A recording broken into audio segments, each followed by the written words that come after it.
This is KZS Homeschool conducted by Kishorganj Jela Ideal School. Welcome to our online classes. I am Burhan, your English teacher. This class is going to be held for the student of class 10. দশম শ্রেণীর প্রিয় শিক্ষার্থীবৃন্দ, আজ আমি তোমাদের পড়াবো non finite verb.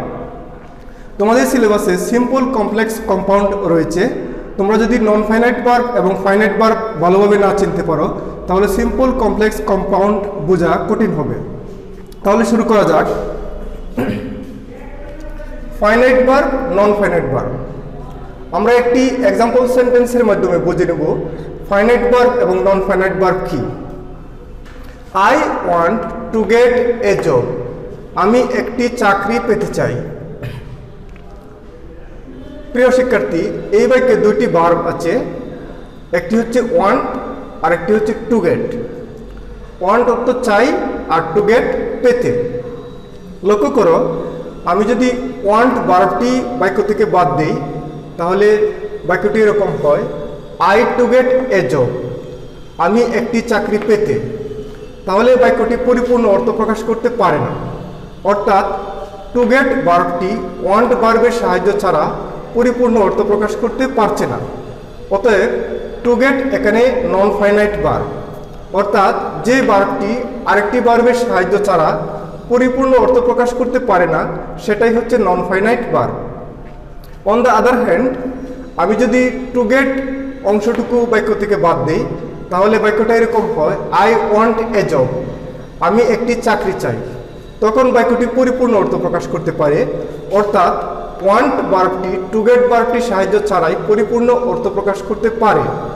অতএব want ভার্বটি এখানে ফাইনাইট ভার্ব, অর্থাৎ যে ভার্বটি আরেকটি ভার্বের সাহায্য ছাড়াই পরিপূর্ণভাবে অর্থ প্রকাশ করতে পারে সেটি হচ্ছে ফাইনাইট ভার্ব।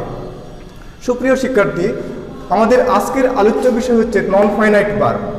এট ফার্স্ট আমরা জেনে নিব নন ফাইনাইট ভার্ব কত প্রকার। নন ফাইনাইট ভার্ব তিন প্রকার। Number 1 infinitive, number 2 participle, number 3 gerund. Infinitive, ইনফিনিটিভের এক্সাম্পল আমরা আগের বাক্যে দেখেছি, যেমন টু গেট। টু গেট হচ্ছে এখানে নন ফাইনাইট ভার্ব এবং এটা হচ্ছে ইনফিনিটিভ। কোনো ভার্বের আগে টু থাকলে সেটাই ইনফিনিটিভ। ইনফিনিটিভের আরও কিছু এক্সাম্পল আমরা দেখে নিই। আই ওয়ান্ট টু গো, আমি যেতে চাই। এখানে টু গো ইনফিনিটিভ। আবার আই স হিম গো, এই বাক্যটির অর্থ হচ্ছে আমি তাকে যেতে দেখলাম। এখানে গো এর অর্থ হচ্ছে যেতে, অথচ তার আগে টু নেই। তার কারণ হচ্ছে গো ভার্বটি সি বা স ভার্বের পরে এসেছে। এই ধরনের ভার্বকে বলে বেয়ার ইনফিনিটিভ, অর্থাৎ যে ভার্বের আগে টু থাকবে না কিন্তু ইনফিনিটিভের মতোই অর্থ প্রকাশ করবে সেটাকে বেয়ার ইনফিনিটিভ বলে। বেয়ার ইনফিনিটিভ দুই প্রকার, ইনফিনিটিভ দুই প্রকার। যেটা টু আছে সেটা হচ্ছে ফুল ইনফিনিটিভ, আর যেটার মধ্যে টু নেই কিন্তু ইনফিনিটিভের মধ্যে অর্থ প্রকাশ করবে সেটা হচ্ছে বেয়ার ইনফিনিটিভ। আরও কিছু এক্সাম্পল আমরা দেখে নিই, যেমন লেট মি গো, অর্থ হচ্ছে আমাকে যেতে দাও। এখানে দেখতে পাচ্ছি লেটের পরে বেয়ার ইনফিনিটিভ ইউজ হয়। আবার he helped me get the job, অর্থ হচ্ছে সে আমাকে সাহায্য করেছিল চাকরিটা পেতে। এখানে গেটের আগে টু নেই কিন্তু অর্থ হয়েছে পেতে, অর্থাৎ ইনফিনিটিভের মতো অর্থ প্রকাশ করেছে। কারণ হচ্ছে এটা হেল্প ভার্বের পরে এসেছে।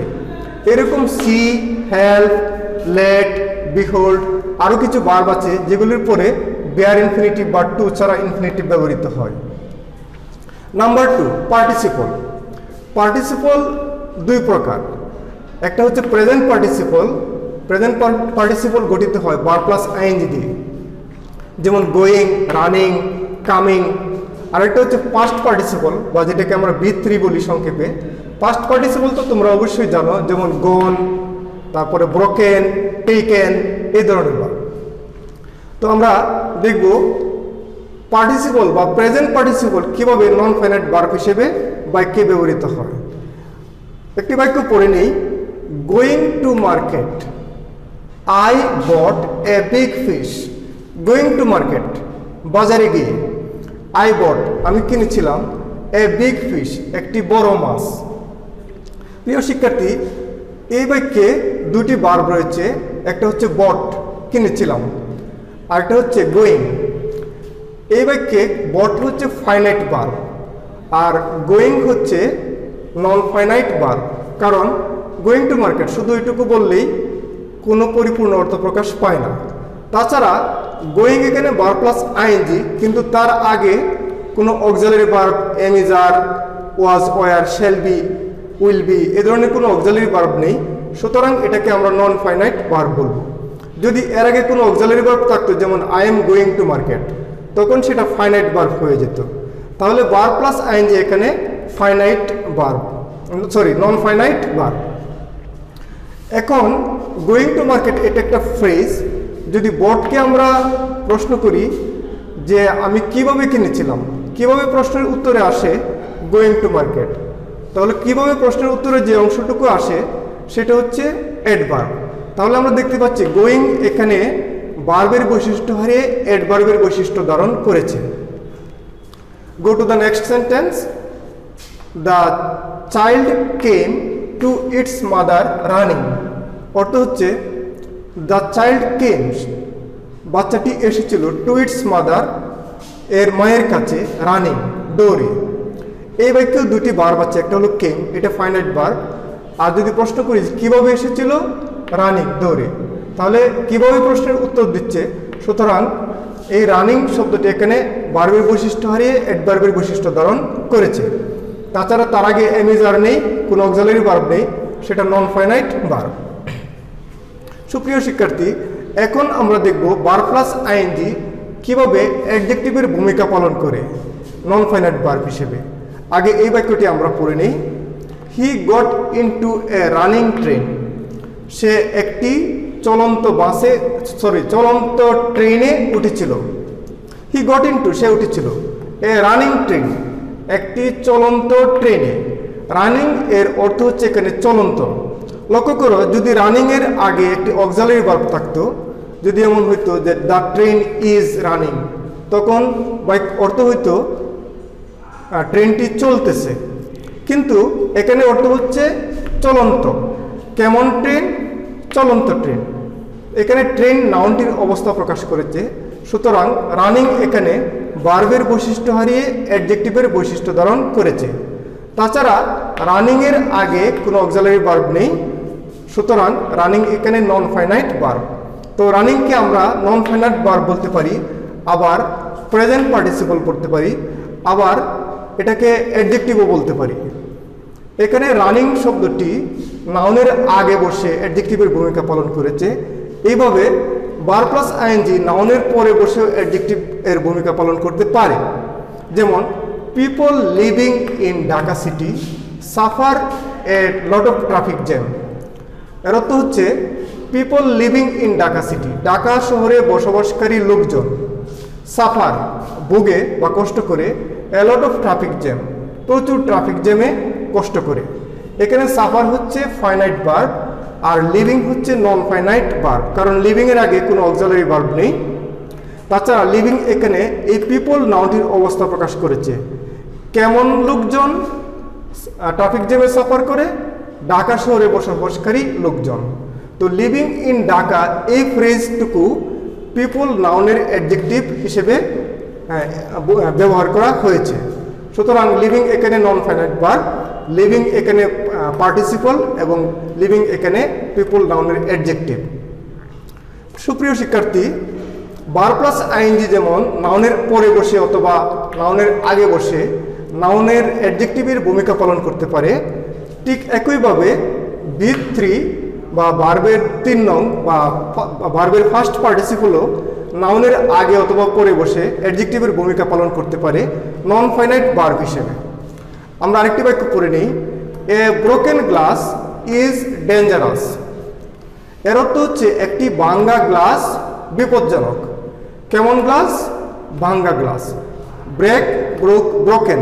ব্রোকেন এখানে ভার্বের বৈশিষ্ট্য হারিয়ে অ্যাডজেক্টিভের বৈশিষ্ট্য ধারণ করেছে, কারণ হচ্ছে এই গ্লাস নাউনটির অবস্থা প্রকাশ করেছে। তাছাড়া ব্রোকেন এর আগে কোনো অক্সিলারি ভার্ব নেই, সুতরাং এটা নন ফাইনাইট ভার্ব।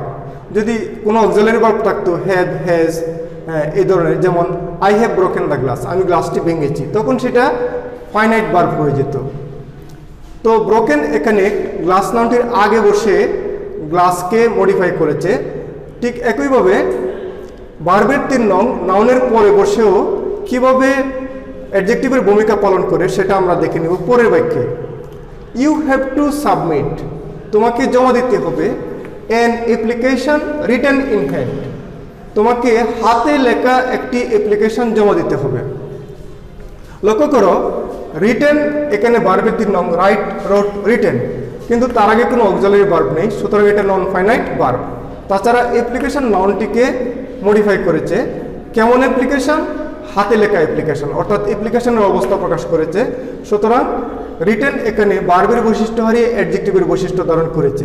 সুপ্রিয় শিক্ষার্থী, আমরা এখানে দেখলাম ভার্ব প্লাস আইএনজি এবং ভার্বের 3 নং বা ভার্বের ফার্স্ট পার্টিসিপল ফর্ম কিভাবে নাউনের আগে বসে অথবা নাউনের পরে বসে নন ফাইনাইট ভার্ব হিসেবে অ্যাডজেক্টিভের ভূমিকা পালন করে। সুপ্রিয় শিক্ষার্থী, তোমাদের জন্য আজকের homework, find out the non finite verbs from the following sentence. Find out the non-finite verbs. Non-finite ভার্বগুলো খুঁজে বের করো from the following sentences. নিচের বাক্যগুলো থেকে। এখানে 5টি বাক্য লেখা আছে, 5টি বাক্যে 5টি নন-ফাইনাইট ভার্ব রয়েছে। তোমাদের খুঁজে বের করতে হবে কোন ভার্বটি নন-ফাইনাইট ভার্ব, সেটা উত্তর লিখে তোমাদের স্কুল অফিসে জমা দিতে হবে। আমি বাক্যগুলো পড়ে নিচ্ছি। By working hard you can shine in life. By working hard, কঠোর পরিশ্রমের মাধ্যমে বা কঠোর পরিশ্রম করে you can shine in life, তুমি জীবনে উন্নতি করতে পারো। Number 2, the machineries made in Japan are good. কেমন মেশিনারি? জাপানের তৈরি মেশিনারিজগুলো ভালো। Number 3, he came to receive me. Number 4, let the beggar eat something. এর অর্থ হচ্ছে let অর্থ দাও, এটা ইম্পারেটিভ বাক্য। let the beggar eat something, ভিক্ষুকটিকে কিছু খেতে দাও। Number 5, a barking dog seldom bite. Bark অর্থ গেউ গেউ করা, আর এখানে বার্কিং ডগ গেউ গেউ করা কুকুর seldom bites, খুব কমই কামড়ায়।